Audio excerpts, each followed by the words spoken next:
ਤੁਹਾਡਾ favourite TikToker नहीं बचता मैं नजर आ रहा अभी गुस्से में है। अस्सलाम वालेकुम, मैं हुमारिया अली। आप देख रहे हैं मेरा चैनल। रजब बट जज्बाती है, कानों का कच्चा है, आधी बात सुनता है। जो उसको कोई पट्टी पढ़ाता है, बात बताता है, वो उसकी बातों में आ जाता है। रजब बट ने कहा कि मेरी बीवी ईमान अब तुम्हारे किसी भी जो है सोशल मीडिया प्लेटफॉर्म पे नहीं आएगी। उसको परमिशन नहीं है, सिर्फ परमिशन है मेरे व्लॉग्स में आने की। मेरा फोन नहीं उठाते। पूरी दुनिया के सामने लोगों को बोला गया कि देखें, आप अगर कुछ कर सकते हैं तो आप कर दें, अगर मामला आप सॉर्ट आउट कर सकते हैं तो आप कर दें। ये क्या तरीका है कि किसी पॉडकास्ट पे जाके पूरी दुनिया के सामने घर की कहानियां रखना, एक एक चीज पर बात करना, बताना कि जी यहाँ परमिशन नहीं है, वहां परमिशन नहीं है, मेरे साथ जो है रजब बट ने ये किया, मेरी कॉल नहीं उठाई। मासूम बनकर सारी की सारी कहानियां पूरी दुनिया को बता देना और उसके बाद कहना कि हम चाहते हैं कि घर बसे। ये लोगों ने सवाल किया, मतलब कुछ भी लोग बहुत सारे सवालात उठा रहे हैं और कह रहे हैं कि आपको इस पॉडकास्ट में जाना ही नहीं चाहिए था, आपकी खुद की कोई वैल्यू नहीं है, आपको कोई खुद नहीं जानता। अब रजब बट और अपनी बहन ईमान पर खेल रहे हैं, उनका रिश्ता खत्म करा के ही आपको सुकून मिलेगा। आप रजब बट के हवाले से सवालों के जवाब देने पॉडकास्ट में क्यों पहुंचे?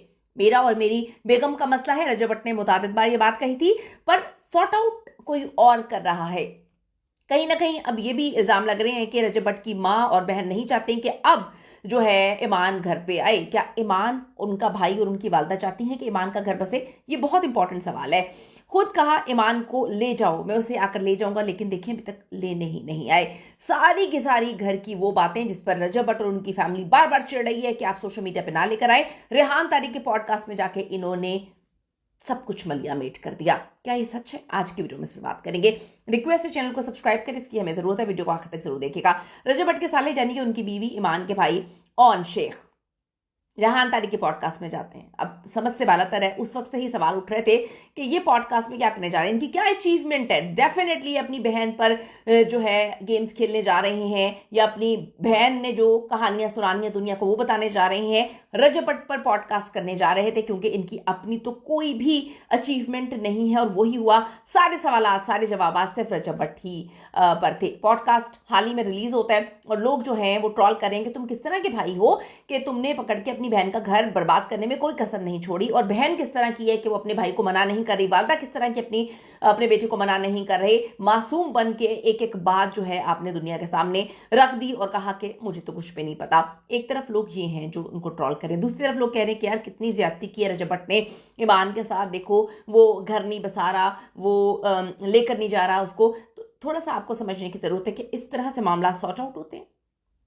क्या मैं किसी चीज से चिढ़ूंगी और जो मुझसे दावे कर रहे हैं कि मैंने उन्होंने मेरे साथ रिश्ता निभाना है, वो वही काम किए जा रहे हैं जिससे मैं चिढ़ रही हूं, तो क्या मैं रिश्ता जोड़ूंगी? ये बड़ा इंपॉर्टेंट सवाल है, कभी सोचिएगा। रजब और ईमान की शादी दिसंबर 2024 में हुई थी।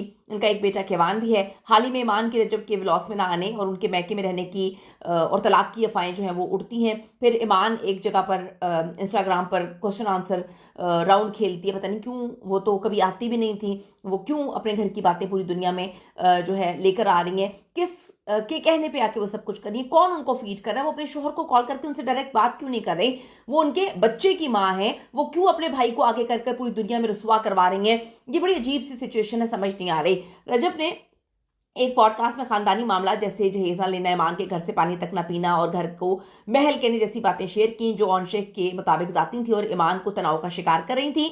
तो इस पर ऑन शेख ने रेहान तारिक की पॉडकास्ट में आकर वजाहतें देना शुरू कर दी हैं। यानी कि वो वजाहतें देने के लिए ये पॉडकास्ट हुआ है, जहां पर ईमान और ऑन की फैमिली ने अपने आप को, अपना स्टांस क्लियर करने के लिए इस पॉडकास्ट में शिरकत की है। यानी कि इनके ऊपर कोई बातचीत नहीं थी। इनकी बहन और रजब बट को डेफिनेटली जो है वो उनकी टीआरपी खाई है इन सब लोगों ने मिलकर, और रजब बट को ही जो है वो निशाना भी बनाया गया, उन पर बात भी की गई। और वो कहते हैं ना कि घर की बात चौराहे पिलाकर अंडे फोड़े गए हैं।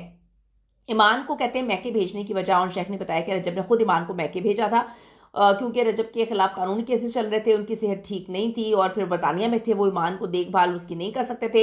ईमान दुबई या बरतानिया नहीं गई क्योंकि उनका वीज़ा नहीं बना। हमें तो यही कहानी सुनाई गई और उनकी वालदा और उनकी वालिद तो चले गए थे। और शेख को उसकी वजह का इल्म नहीं है, कहते मुझे नहीं पता क्यों नहीं उनका वीज़ा लगा। उन्होंने ये भी कहा कि ईमान ज़्यादातर ससुराल में रहती थी और शादी के बाद सिर्फ 18 दिन रहने की अफवाह झूठी है, वो हर वक्त ससुराल में रहती है। लेकिन लोगों ने नीचे लिखा कि वो हर वक्त मैके में रहती हैं। ईमान के व्लॉग्स में ना आने की वजह भी उन्होंने बताई। उन्होंने कहा कि जी एक्सपोज की है, बल्कि ईमान शादी के बाद व्लॉग्स में नहीं आई क्योंकि उनका बेटा केवान जो है वो प्रीमेच्योर पैदा हुआ था, उसे नाक से फीडिंग की जाती थी और सेहत के मसाइल थे। खानदान को नजरे बद का जो है वो डर था, इसलिए बच्चे को आवाम से दूर रखा गया। ये तक कह दिया बाप को कि आपने अपने बेटे का नाम तक नहीं लेना।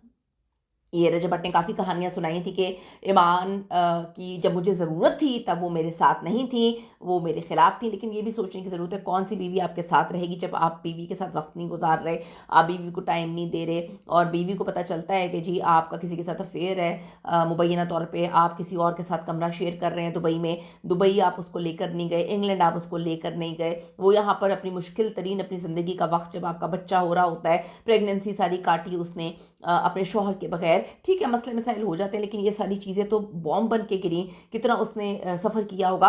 लेकिन मैं आपको एक बात बताऊं, फिर आपको बताऊं, मियाँ बीवी का मामला है। मियाँ बीवी को बच्चे के लिए सोचना चाहिए। ऑन शेख ने इंतहाई गलत किया आके जो इतनी घर की बातें एक्सपोज की हैं। ये वही वाली बात है कि मैं जो है पप्पे कुटनी की तरह किसी के घर जाके सारी की सारी बातें बता दूं, उनको मुझे तो पता नहीं है, मैं तो रोटी को चोची कहती हूँ, मुझे तो कुछ नहीं पता। घर की बातें घर पे सॉर्ट आउट होनी चाहिए थी। आप वहाँ पे बैठ के रेहान तारी के पॉडकास्ट में कॉल कर रहे हैं, ये कॉल आपको अपने घर में करनी चाहिए थी, ये आपकी वालदा को करनी चाहिए थी। लेकिन आपकी वालदा भी जो है सोशल मीडिया पे कहानियां डाल रही हैं, हमें धमकियां मिल रही हैं।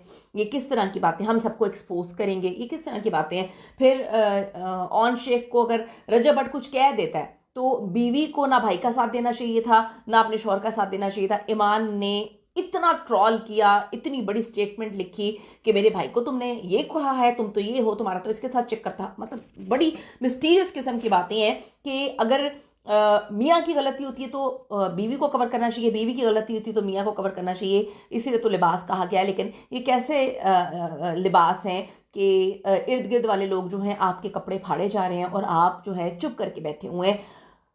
खुदा का खौफ कर लें यार, ऐसे घर नहीं बसते। अगर आप ये कहेंगे कि ऑन शेख को आना चाहिए था, नहीं आना चाहिए था, ये बातें नहीं खोलनी चाहिए थी। अगर आप, कुछ लोग कहते हैं हुफ अल्लाह कितनी ज्यादती हुई है, देखो ना कितनी ज्यादती हुई है ईमान के साथ। ज्यादती हुई या नहीं हुई, ईमान डिसाइड कर चुकी है कि उसने उसके साथ रहना है। जब वो रहने का डिसाइड कर चुकी है, बच्चा पैदा करने का डिसाइड कर चुकी है, तो फिर बातों को नज़रअंदाज करके रिश्तों को नए अंदाज में शुरू करना चाहिए। ऐसा नहीं होता कि भाई ने कह दिया कि मैं वहां पर जाके एक्सपोज करूंगा, आगे से बहन ने कहा मैं तुम्हारा साथ दूंगी, मैं यहाँ पे एक्सपोज करूंगी।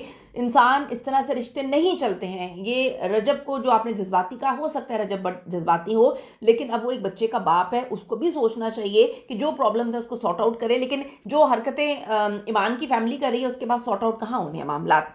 अब जी वो कहते हैं पॉडकास्ट में उन्होंने कहा ईमान और सास की गुफ्तगू के जो वॉइस नोट जो है वो लीक हुए हैं, उस पर ईमान बहुत ज़्यादा डिप्रेशन में चली गई। रजब के साथ ताल्लुक और गलतफहमियों के वाले से उसने कहा कि उनके साथ रजब का दूर का ताल्लुक है, ज़्यादा बातचीत नहीं होती, इसलिए गलतफहमियां जो है वो पैदा हो जाती हैं। ख़ानदानी दबाव, ऑन शेख ने ये भी एक्सपोज किया कि रजब के पॉडकास्ट में ज़ाती बातें शेयर करने से ईमान को जो है तनाव हुआ और बड़ी उस तरह की उन्होंने बातें की हैं। उन्होंने ये भी सख्त सवालात भी हुए हैं इस पॉडकास्ट में कि आप अपनी बहन का घर उजाड़ रहे हैं, जिसमें उन्होंने कहा कौन सा भाई चाहता है कि आपने अपनी बहन का घर उजाड़ें, आप चाहते हैं। लोगों ने नीचे लिखा हुआ है कि आप अपनी बहन और भाई पर जो है फुटेज खा रहे हैं, आज तक आपको पता ही नहीं, किसी को पता नहीं है कि आप कौन है।